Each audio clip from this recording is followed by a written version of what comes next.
Hello friends, welcome to my channel. आप देख रहे हैं गुल स्टिचिंग। आज की इस वीडियो में मैं box plated Afghani trouser pant की कटिंग और स्टिचिंग आपके साथ शेयर करूंगी।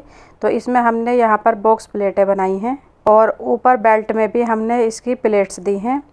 इस ट्राउज़र में हमने आगे बेल्ट बनाई है और पीछे हमने इलास्टिक लगाई है। और ये आगे फ्रंट में जो बेल्ट में हमने प्लेटें दी हैं, इसका क्या फ़ायदा है वो मैं आगे चल के आपको बताती हूँ। और ये प्लेट्स किस साइज़ में कितनी रखी जाएंगी तो वो सब मैं आगे शेयर करूँगी। तो चलिए इसकी कटिंग और स्टिचिंग देखते हैं। ये हमारे पास 2.25 मीटर फैब्रिक है। अगर आपका स्मॉल साइज़ है 35, 36, 37 भी अगर आपकी लेंथ है तो ये 2 मीटर में भी आपका ट्राउज़र बन जाएगा। ये 2.25 मीटर को पहले हमने पूरे कपड़े को लंबाई में फ़ोल्ड किया, फिर चौड़ाई में फ़ोल्ड किया, तो ये हमारे कपड़े के 4 पार्ट हो गए हैं, यानी हमारा ये 4 फोल्ड कपड़ा हो गया है। हमारे मेजरमेंट में ट्राउज़र की लेंथ है 39 इंच और हिप साइज़ है 42 इंच। तो कपड़े को हमने 4 फोल्ड किया हुआ है, तो ये चौड़ाई में हमारा कपड़ा है यहाँ पर 20 इंच। तो ये हमारे ट्राउज़र लार्ज साइज़ में, तो मैं इसकी सारी चौड़ाई रखूँगी। अगर आपका स्मॉल साइज़ है तो आप 17 या 18 इंच भी इसकी चौड़ाई रख सकते हैं। तो ऊपर से 2 इंच पे हम मार्क करेंगे नेफा फोल्ड करने के लिए, यानी यहाँ पर हमारी इलास्टिक लगेगी।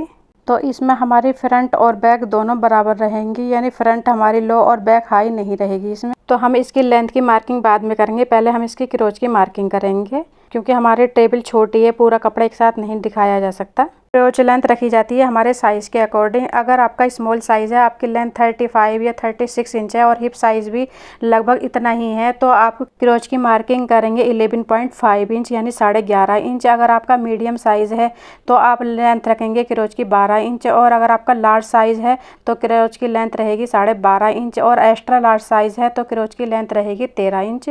तो मैं अपने साइज़ के अकॉर्डिंग यहाँ क्रोच की लेंथ रखूँगी 12.5 इंच, यानी 12.5 इंच। ये 12.5 इंच में मार्क किया है, लेकिन जब हम इसकी क्रोच की गोलाई देंगे तो ये आसन का साइज़ हमारा बढ़ जाएगा, लगभग 14 या 14.5 इंच हो जाएगा। तो यहाँ पर हम 3 इंच की इसकी गोलाई देंगे क्रोच की। आपका स्मॉल साइज़ है तो आप यहाँ पर क्रोच में 2 या 2.5 इंच की भी गोलाई दे सकते हैं। तो मैंने यहाँ 3 इंच में मार्क किया है, लेकिन हमारे कपड़े की जो किनारी है, कन्नी है, उसमें झोल है, तो हम इसको थोड़ा पीछे 1/2 इंच आगे से निकाल देते हैं और इस पीछे भी हम 1/2 इंच पीछे मार्क कर लेते हैं।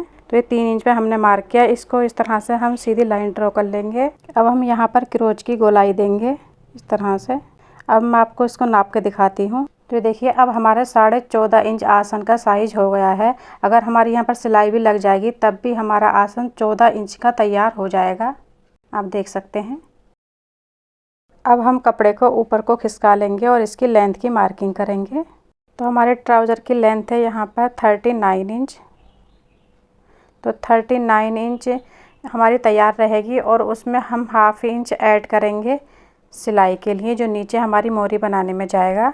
तो हम 39 पे मार्क करेंगे और प्लस करेंगे 1/2 इंच। तो ये हमने 39 पे मार्क किया है, 1/2 इंच हम इसमें और ऐड कर लेंगे। तो अब हम यहाँ पर सीधी लाइन ड्रॉ कर लेंगे। तो मोरी तैयार रहेगी हमारी 7 इंच, और 1 इंच हम सिलाई के लिए ऐड करेंगे, तो हम यहाँ पर 8 इंच पे मार्क करेंगे। और हम अब आगे इसके प्लेट्स की मार्किंग करेंगे। तो ये देखिए 7 इंच हमारी तैयार है, और ये आगे हमने 1 इंच सिलाई का मार्जिन लिया है। अब इसके आगे हम प्लेट्स के जितनी हमें प्लेट्स बनानी होंगी इतनी हमें मार्किंग करनी होगी। तो हम 2 इंच की जो बॉक्स प्लेट बनाएंगे वो 2 इंच चौड़ी बनाएंगे। तो हमारे उसमें 5 बॉक्स प्लेट बनाएंगे, तो उसमें हमारा 10 इंच कपड़ा कवर हो जाएगा। तो इस तरह से हम 5 इंच आगे बढ़ा देंगे, तो दोनों साइड में 5-5 इंच मिलकर ये हमारा 10 इंच कपड़ा हो जाएगा। अब ये टोटल 13 इंच यानी 13 इंच हो गया है। हम यहाँ पर बॉक्स प्लेट 2 इंच चौड़ी डालेंगे। आपको इससे ज़्यादा चौड़ी भी बॉक्स प्लेट डालनी है तो उसके हिसाब से आपको कपड़ा ऐड करना पड़ेगा। अब आप यहाँ पर सीधे स्केल से भी मार्क कर सकते हैं, लेकिन मैं यहाँ पर कर्व स्केल यूज़ करूँगी, जिससे थोड़ी सी हल्की सी शेप आ जाती है। अब इसकी हम कटिंग कर लेंगे।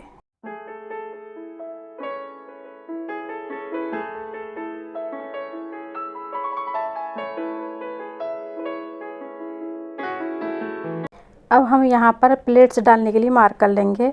तो हम यहाँ पर मोरी की जो बुकरम लगाएंगे वो 2.5 इंच चौड़ी लगाएंगे, तो इसलिए मैं यहाँ पर 3 इंच में मार्क करूँगी। 1/2 इंच हमारा नीचे सिलाई में चला जाएगा। तो 3 इंच में मार्क करने के बाद मैं एक सीधी लाइन ड्रॉ कर लूँगी, और यहाँ पर हम 1 इंच में मार्क करेंगे। तो दोनों साइड में हमारे 1 इंच इधर 1 इंच उधर 2 इंच हो जाएगा। तो ये हमारी पहली बॉक्स प्लेट पड़ेगी। इसी तरह से हम 2-2 इंच पे मार्क कर लेंगे। एक बॉक्स प्लेट हम सेंटर में डालेंगे और 2 इस साइड में डालेंगे, 2 दूसरी साइड में डालेंगे। इस तरह से टोटल हम 5 बॉक्स प्लेट डालेंगे। जहाँ पर हमारी बॉक्स प्लेट नहीं पड़ेगी वहाँ पर इस तरह से हम क्रॉस लगा देंगे। तो देखिए पहले मैं इसकी चलो सीधी लाइन ड्रॉ करके आपको दिखाती हूँ ताकि आसानी से आपको समझ आ जाए। तो इस तरह से 2-2 इंच के गैप से जो हमने मार्क किया था सब में हम सीधी लाइन ड्रॉ कर लेंगे। तो अब जहाँ पर बॉक्स प्लेट नहीं पड़ेगी वहाँ पर हम क्रॉस बना देंगे।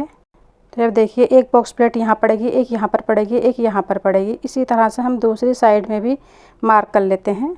तो हमने दोनों साइड में मार्क कर लिया है और ये हमारा सेंटर है। तो सेंटर को इस तरह से हम पकड़ेंगे। सेंटर में हमने 1 इंच चौड़ा मार्क किया था, दोनों साइड में मिलकर हमारा ये 2 इंच चौड़ा हो गया है। तो यहाँ पर हमारी ये पहली बॉक्स प्लेट पड़ेगी। तो इस तरह से हमें यहाँ पर सिलाई लगानी है। तो ये एक बॉक्स प्लेट हमारी पड़ गई है और दूसरा बॉक्स जहाँ पर हमने क्रॉस बनाया था इसको हम खाली छोड़ देंगे और यहाँ पर इस पर फिर से यहाँ पर बॉक्स प्लेट बनाएंगे। तो इसी तरह से हम बाकी प्लेट्स भी डाल लेंगे। तो ये हमारी 3 प्लेट्स पड़ गई हैं और इधर 2 प्लेट्स हमें और डालनी है। तो ये सभी हमारी प्लेट्स पड़ गई हैं, हमें इसको आयरन करना है।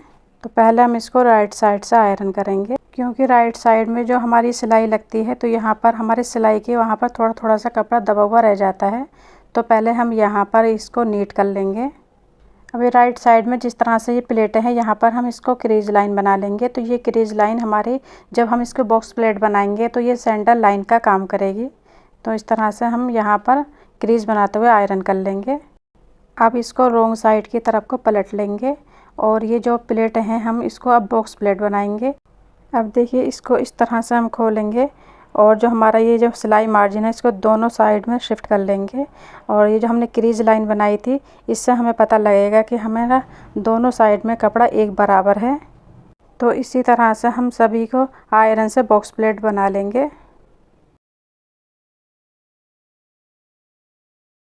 तो ये रोंग साइड से तो हमारी आयरन हो गई है। अब इसको पलटकर राइट साइड से भी हम अच्छे से ये अपनी प्लेट्स को बिठा लेंगे। तो ये देखिए दोनों साइड से हमारा कपड़ा अंदर का नज़र आ रहा है, उससे दोनों का मार्जिन हम एक बराबर रखते हुए यहाँ पर सभी प्लेट्स को ऊपर तक बिठा लेंगे। तो ये क्रीज लाइन हम पूरी सिलने से पहले ही बिठा लेते हैं तो ये आसानी से हमारी क्रीज लाइन बैठ जाती हैं और हम पूरे तैयार करने के बाद इसको आयरन करके बिठाना चाहें तो हमें इसमें प्रॉब्लम होती है। तो ये देखिए हमने अच्छे से इसके अपनी प्लेट्स को बिठा लिया है। तो ये हमने 2.5 इंच चौड़ी बुकरम ली थी और इसको दोनों साइड से कपड़े से कवर कर लिया है। तो देखिए 2.5 इंच चौड़ा है और ये 1/2 इंच कपड़ा हमारा एक्स्ट्रा है सिलाई के लिए। तो ये बुकरम की पट्टी हम राइट साइड में रखकर अटैच करेंगे और ये पलटकर हमारे ये ट्राउज़र के रोंग साइड पर जाएगी। अब इसको हम अंदर की साइड को पलट लेंगे और यहाँ पर किनारे पर टॉप स्टिच करेंगे।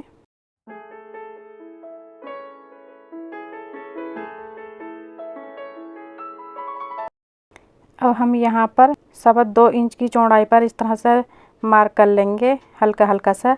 हम ये सिलाई रोंग साइड से भी लगा सकते हैं लेकिन रोंग साइड से लगाने पर हमारी सिलाई में इतनी फिनिशिंग नहीं आती है, इसलिए इसको हम राइट साइड से ही लगाएंगे। तो देखिए रोंग साइड से तो हम बुकरम से हमारे गाइडलाइन मिल जाती है लेकिन रोंग साइड से हम सिलाई लगाते हैं तो राइट साइड में हमारी सिलाई में इतनी फिनिशिंग नहीं आती है, इसलिए हम यहाँ पर हल्के हल्के से राइट साइड में ही मार्क कर लेंगे। इसको बिना मार्क किए भी हम सिलाई लगा सकते हैं लेकिन फिर भी थोड़ी बहुत गलती हो सकती है। तो अब हम इसकी साइड की सिलाई कर लेंगे। तो हमारी मोरी का साइज़ तैयार रहेगा 7 इंच, तो हम 7 इंच पे इस तरह से मार्क कर लेंगे और यहाँ पर हम पहले इंसीम वाली सिलाई लगाएंगे, उसके बाद हम क्रोच की सिलाई लगाएंगे। क्योंकि हम अगर क्रोच की सिलाई बाद में लगाते हैं तो हमारे ट्राउज़र हल्का हल्का सा फील होता है और हमारे ये बीच से ट्राउज़र उठता भी नहीं है। तो इसलिए हम पहले साइड की सिलाई लगाएंगे और बाद में देखिए यहाँ पर हम जो इसकी क्रोच की सिलाई है वो दोनों को एक साथ लगाएंगे। तो दोनों क्रोच का जो हमारा ये इंसीम वाली सिलाई है पहले इसको मैच कर लेंगे और इस तरह से हम दोनों क्रोच को एक साथ ज्वाइन करेंगे। तो जहाँ तक हमारा कपड़ा सीधा है वहाँ पर तो ऐसे ही हम सिंपल सिलाई लगाएंगे, लेकिन जहाँ पर हमारी गोलाई दी गई है क्रोच में वहाँ पर कपड़े को हल्का सा खींच के हमें सिलाई लगानी होती है इस तरह से। तो इससे होगा ये कि उठने बैठने में जो हमारा ये आसन खिंचता है तो हमारी सिलाइयाँ टूटेंगी नहीं, यानी हमारी सिलाई चटकेगी नहीं। और हमें यहाँ पर हमेशा डबल सिलाई लगानी चाहिए क्रोच में। तो ये हमारे क्रोच दोनों ज्वाइन हो गए हैं। अब हमें जो बेल्ट में प्लेट्स डालनी है उसकी हम मार्किंग करेंगे। तो हम वो पहले अपने हिप साइज़ का हिसाब देखेंगे। हमारा हिप साइज़ है यहाँ पर 42, तो 42 में हमें 8 से 10 इंच लूजिंग के लिए और ऐड करना है। तो मैं यहाँ पर 10 इंच ऐड करूँगी, तो ये हो जाएगा हमारा 52। तो इस तरह से 52 का हाफ़ करेंगे तो वो हो जाएगा हमारा 26। तो 26 इस तरह से हम नाप लेंगे और हम यहाँ पर मार्क कर लेंगे। तो ये 26 तो हमारी बेल्ट रहेगी। अब ये जितना एक्स्ट्रा कपड़ा है इसकी हमें प्लेट्स डालनी है। तो ये हमारा लगभग 7 इंच आ रहा है।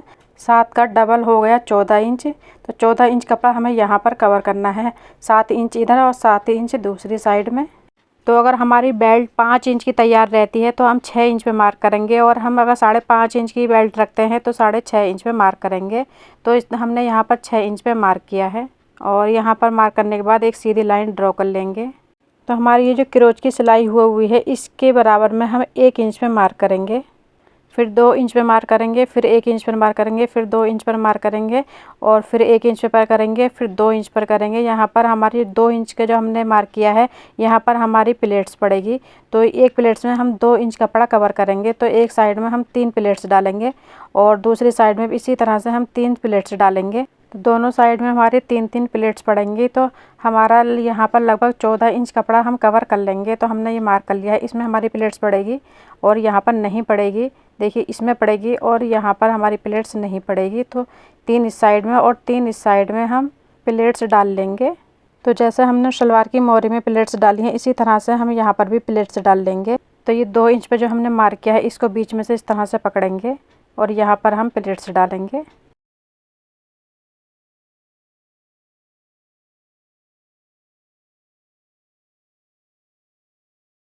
बाकी प्लेट्स भी इसी तरह से हम डाल लेंगे।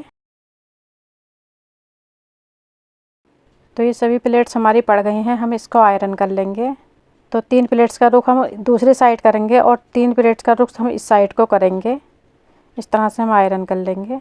आप चाहें तो जैसे हमने मोरी में बॉक्स प्लेट बनाई है उस तरह से भी हम बना सकते हैं, लेकिन मैं दोनों साइड की प्लेट्स का डायरेक्शन क्रोच की साइड यानी आसन की साइड को रखूँगी। तो आप देख सकते हैं दोनों साइड की जो हमारी प्लेट्स हैं वो हमारी क्रोच की तरफ रहेंगे, यानी हमारा जो आसन है इस साइड को हम रखेंगे। तो ये प्लेट्स डालने का फ़ायदा ये होगा कि जो हमारी शलवार की मोरी है वो चलते टाइम बैक साइड को घूमती है। तो अगर हम इस तरह से प्लेट्स डाल लेते हैं तो हमारी जो सेंटर की क्रीज लाइन होगी वो हमारी आगे की साइड रहेगी, हमारी शलवार चलते टाइम पीछे को नहीं घूमेगी। ये देखिए हमारी बेल्ट 26 इंच की रेडी हो गई है।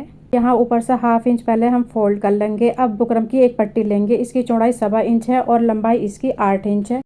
तो ये देखिए इसकी चौड़ाई 1.25 इंच है। जितनी चौड़ी हमारी इलास्टिक होती है इतनी ही चौड़ाई हमने इसकी रखी है, और इसको इस तरह से देखकर हम यहाँ पर इसको पेस्ट कर लेंगे आयरन से, और इसको अच्छे से हमें दबाकर आयरन करना है। तो इलास्टिक का फार्मूला देखिए, हमारी कमर का साइज़ है 38 इंच। तो जब हम इलास्टिक लगाते हैं तो उसमें हम 6 इंच माइनस करते हैं इलास्टिक को। तो 6 इंच हम माइनस करेंगे तो ये हो जाएगा 32 इंच। 32 इंच में भी 8 इंच की जो हमने ये पट्टी लगाई है वो भी माइनस कर देंगे। तो हमारे पास बचेगा यहाँ पर 24 इंच। 24 इंच में हम एक सिलाई मार्जिन के लिए ऐड करेंगे, तो हम 25 इंच की इलास्टिक लगाएंगे। तो हम यहाँ पर 25 इंच की इलास्टिक कट कर लेंगे। तो ये देखिए हम इलास्टिक को इसके ऊपर 1/2 इंच इस तरह से चढ़ा कर रखेंगे। जो हमने 1 इंच एक्स्ट्रा हमने इलास्टिक ली थी वो इसीलिए ली थी, और इसको इस तरह से रखेंगे और ये सिलाई लगाएंगे। तो ये सिलाई हमारी बुकरम के ऊपर और इलास्टिक के ऊपर दोनों के ऊपर लगनी चाहिए। इस तरह से हम 2-3 बार पक्का कर लेंगे, और दूसरी साइड की इलास्टिक को भी इसी तरह से हम इसके ऊपर बुकरम के ऊपर चढ़ा कर रखेंगे। इस तरह से यहाँ पर भी हम डबल सिलाई लगाकर पक्का कर लेंगे, और आगे को इसी तरह से जैसे हम सभी ट्राउज़र में इलास्टिक लगाते हैं, इलास्टिक को खींचते हुए इस तरह से सिलाई लगाते चले जाएंगे। तो ये देखिए हमारी सिलाई कंप्लीट हो गई है। अब इसको हम खींच के चारों तरफ से इसकी गैदर जो है वो सब जगह पर एक बराबर कर लेंगे इस तरह से, और बेल्ट को छोड़ने के बाद जहाँ से हमने इलास्टिक लगाई है वहाँ पर हम इसके सेंटर में भी एक सिलाई लगा देंगे। तो ये है हमारे अफ़गानी ट्राउज़र की कंप्लीट लुक। तो ये हमने यहाँ पर 2 बॉक्स प्लेट यहाँ एक साइड में डाली हैं और एक हमने सेंटर में डाली है। तो इस तरह से हमने 5 प्लेट डाली हैं। अगर आपको इससे ज़्यादा प्लेट्स डालनी हैं तो आप डाल सकते हैं। और हमने जो ऊपर बेल्ट में प्लेटें डाली हैं, इससे हमारी शलवार की मोरी बैक साइड को नहीं घूमेगी। जब हम चलते हैं तो हमारे शलवार की मोरी पीछे की साइड को घूमती है, तो वो प्रॉब्लम इसमें नहीं आएगी। तो आई होप वीडियो आपके लिए हेल्पफुल रही होगी। वीडियो अच्छी लगी हो तो लाइक करें, शेयर करें। चैनल पर न्यू है तो चैनल को सब्सक्राइब कर लें, साथ ही बेल आइकन को क्लिक कर दें, जिससे हमारी सभी नई आने वाली वीडियो की नोटिफिकेशन आपको मिलती रहे। Thank you for watching.